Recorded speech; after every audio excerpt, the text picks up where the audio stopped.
Welcome to Equestrian Fitness for the long ride with the Sweaty Equestrian. I'm personal trainer and endurance rider Tamara Baysinger, and I'm here to help you ride stronger in a day and longer in your life.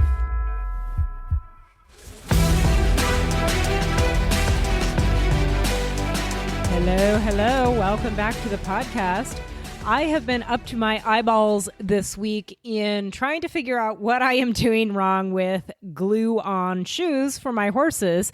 I'm using the Versa Grip glues, and I've glued on, 12 or more of them in the last couple months, and about 2/3 of those have come off within a week or two.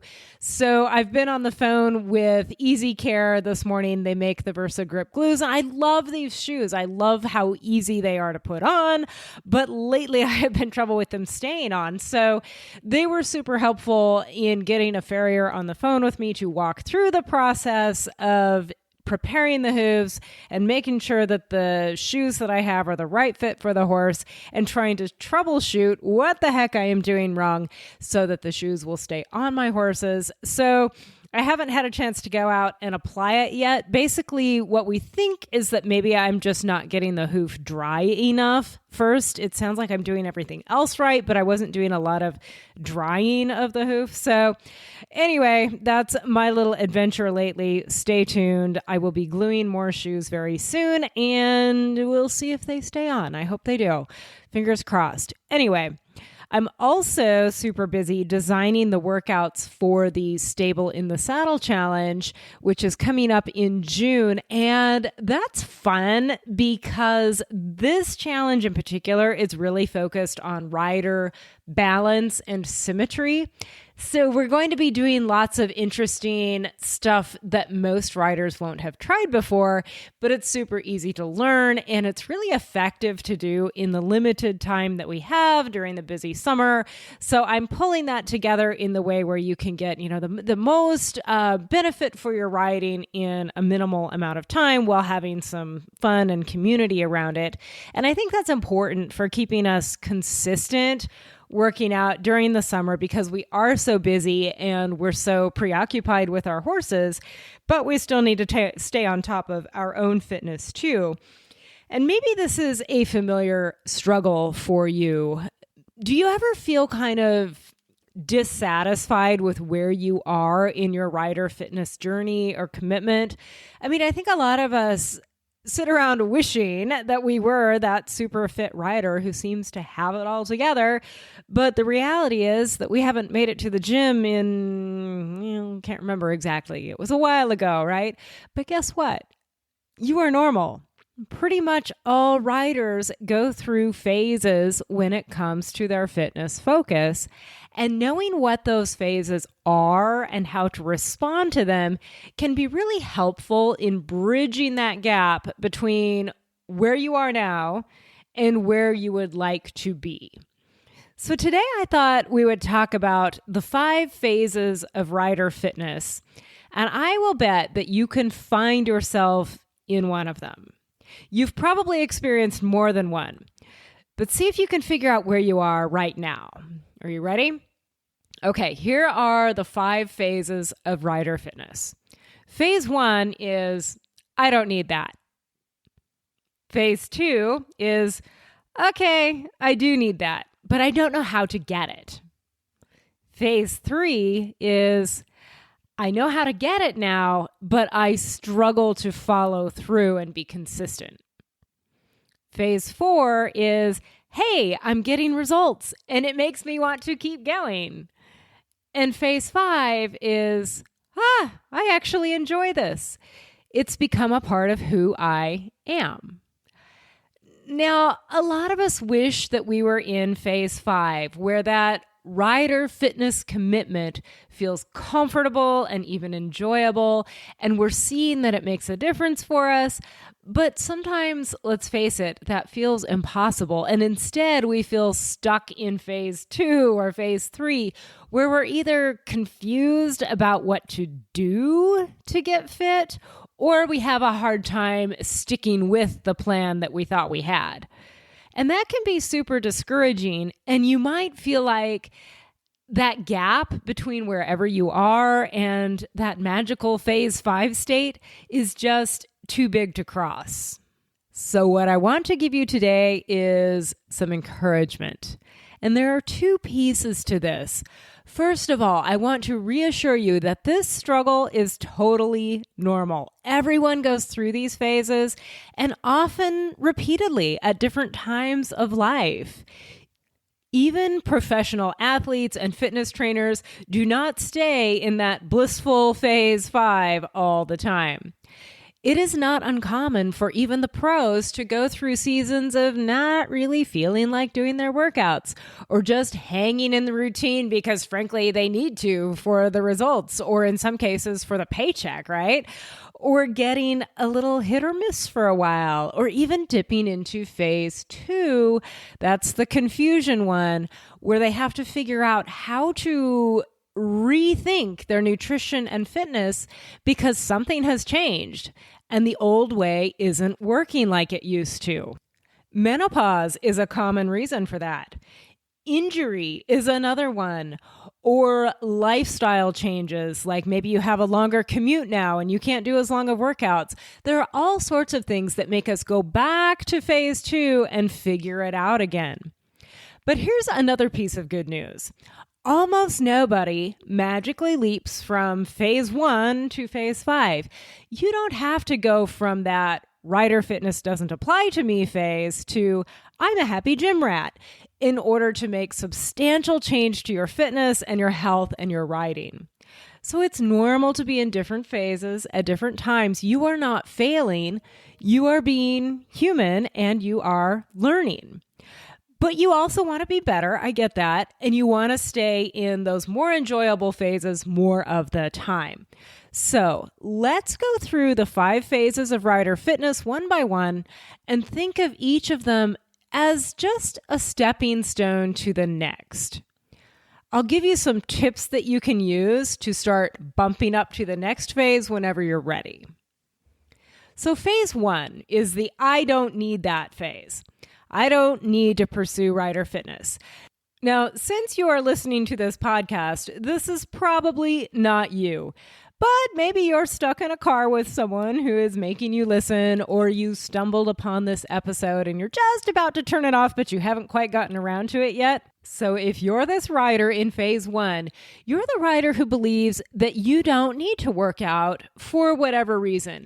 And usually it's because you feel like your general activity around the barn and riding is enough. And in some cases, that's actually true.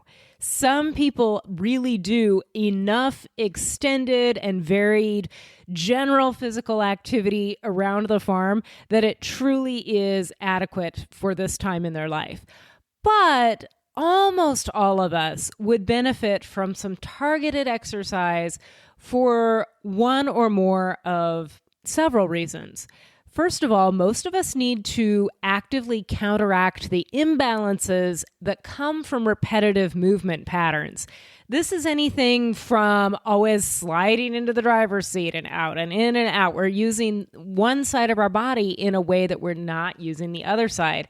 Same thing when we mount our horse from the same side all the time. And there are lots and lots of examples of that throughout life. There's also an absence of certain movements in everyday life. For example, how often do you reach your arms straight up over your head? Not forward and up as though you're putting something in a cupboard or putting a saddle on a tall horse, but straight up above your head. And you know what? If you don't use things like that range of motion, you lose it. So we have to think through, how do we include all those ranges of motion in our fitness routines, because we don't get around to them in day-to-day life. Another one is lack of novel stimulus, which is simply that the body has already adapted to the kind of work that you normally do, and so it doesn't need to adapt any further.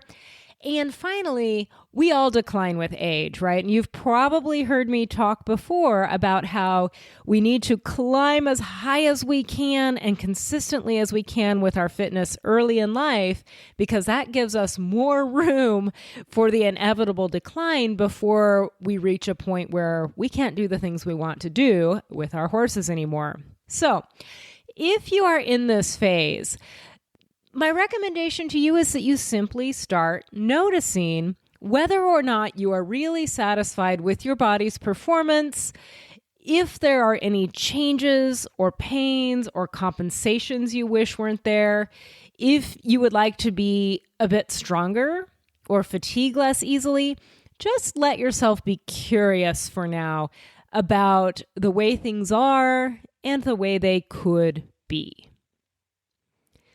Now, moving on to phase 2, this is a more likely place for you to be if you are listening to this podcast. Phase 2 is the one where you're saying, I do need rider fitness, but I don't know how to get it. Maybe you even found your way to this episode because you're in this phase. What put you here, though? What made you say, hey, I do need that. I don't know how to get it, but I do need to start pursuing my own fitness. Often it's some kind of internal or external pressure that has built up to the point where you can't stay in phase 1 anymore. You have to accept, maybe kicking and screaming, but you have to accept that something does need to change. And this could be simply noticing that you don't love your look in the mirror at the moment, or it could be a medical diagnosis, like a wake-up call, either to yourself or maybe it was a loved one. It could be that you're noticing an inability to perform like you used to in your riding, in your farm chores, or in other aspects of life, and you're thinking, this is starting to go downhill. I need to do something about this. So you know you need to look into improving your fitness for riding and probably other things too, but you don't know where to start. So here are some things to think about when you're in this phase. First of all, go ahead and leverage that motivation you feel, but don't make the mistake of relying on it long term. Because whatever kicked you up to this phase 2, is great, but it's like a match that's going to burn bright and then it'll go out. So while you're here in phase 2, exploring where to go and how to implement this in your life, think about lighting some kindling instead of trying to go full-on bonfire. In other words, instead of throwing yourself into a totally different set of habits, I'm going to work out 5 days a week or else, and doing things that probably won't last, be super realistic with yourself. You can even try working out just once a week at first.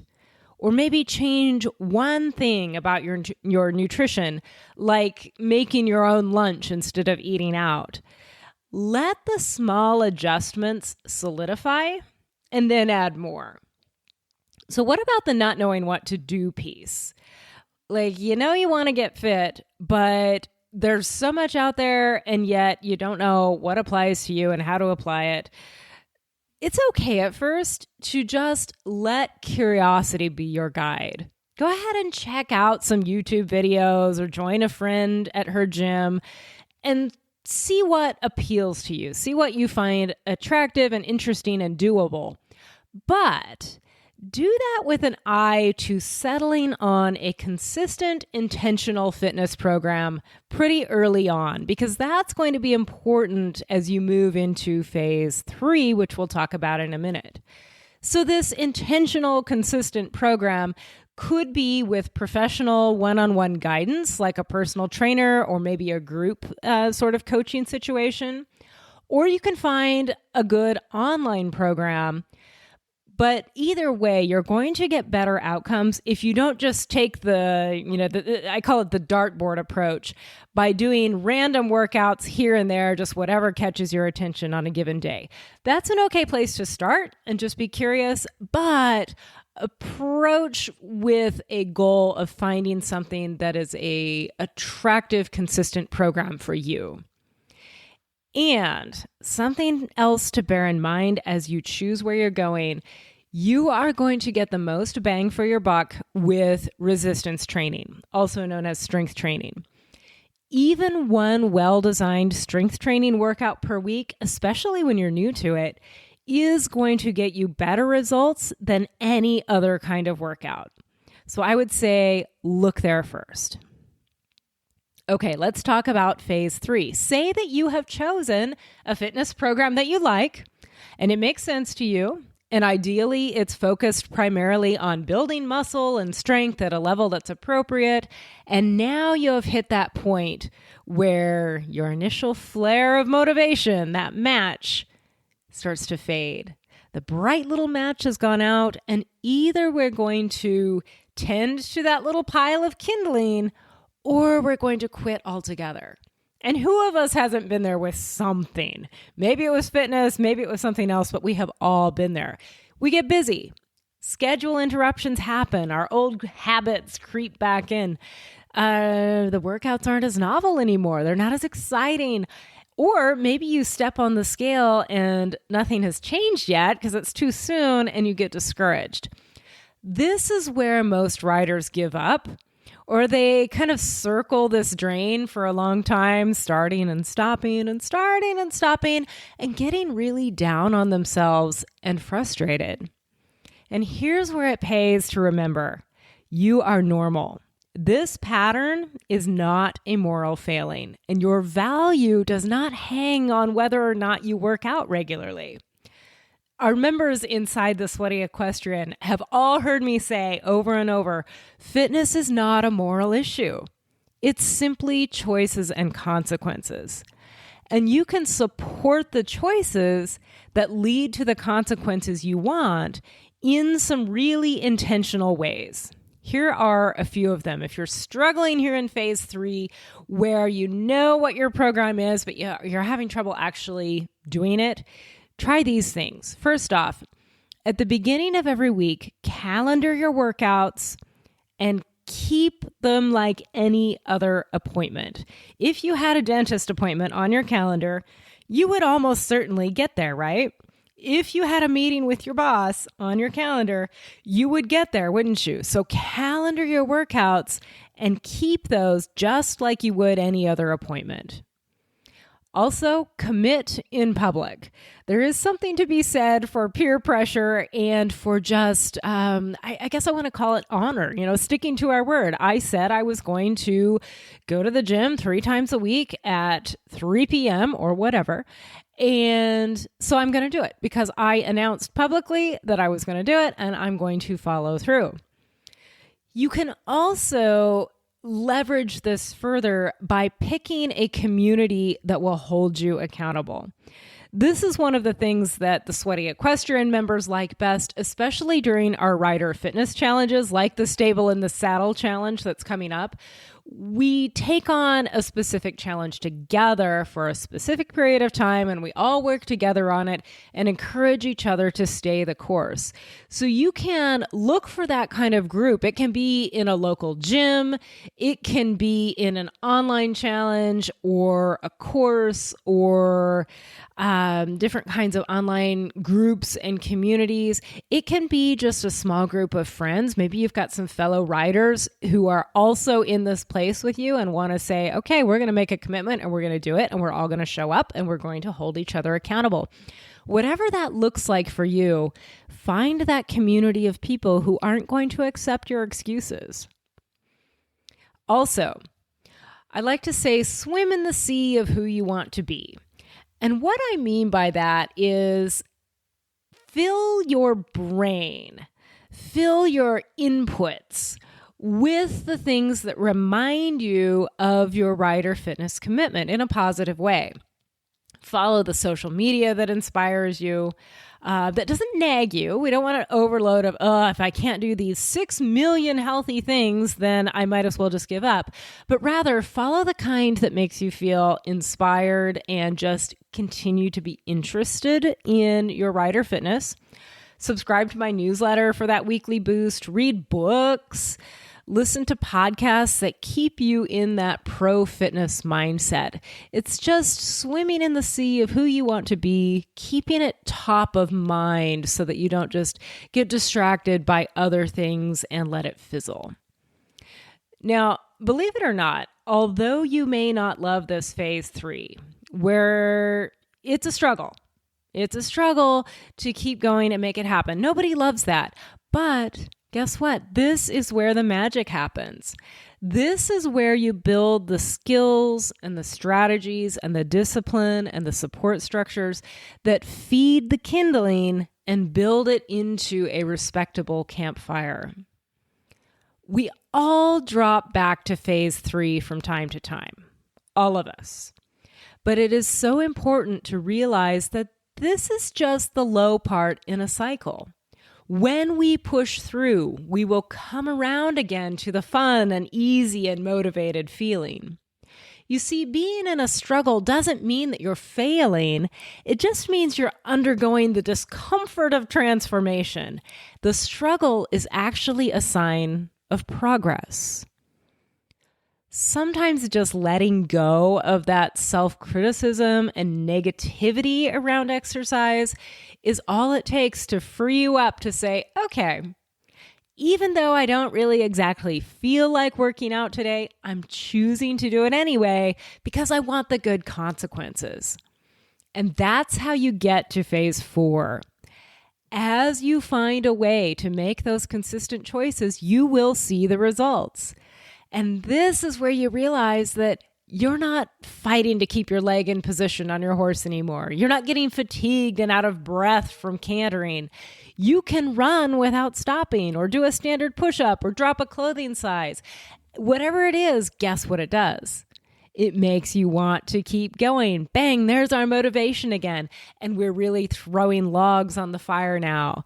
It's growing past the kindling phase. The key to this phase 4, where you're getting results and they're motivating you, is to enjoy it. But again, kind of like phase 2, be aware that it won't last forever. Something is going to interrupt you at some point. Injury, travel, a work project, and you may find yourself back in phase 2 or 3 again. But by now you know, because you have experienced it before, that you can step your way up through those phases again and get back to phase 4 where you're being remotivated by seeing the positive changes that your consistent choices are making. And then someday you're going to realize that you slipped into phase 5 without even knowing it.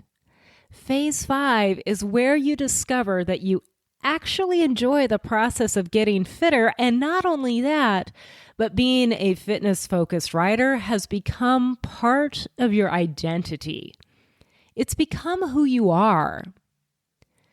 Here's the funny thing. You will probably discover this when you are not in a great place.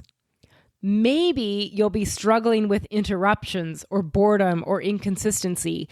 You will feel like you're in phase 2 or 3 again, but then it'll hit you.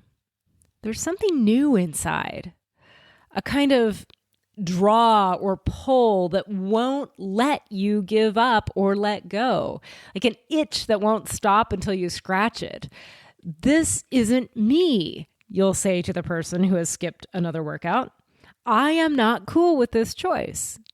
Not just because missing my workouts makes me feel guilty or less healthy or it starts to affect my riding, but because it is inconsistent with my image of myself.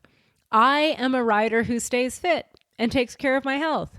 So I'm going to the gym, not because of outside pressure, but because it's part of what makes me, me. And you know what happens then? Then you do go and you enjoy the workout and you feel great immediately, physically and mentally and emotionally. And now you are back in business. Welcome to the bonfire.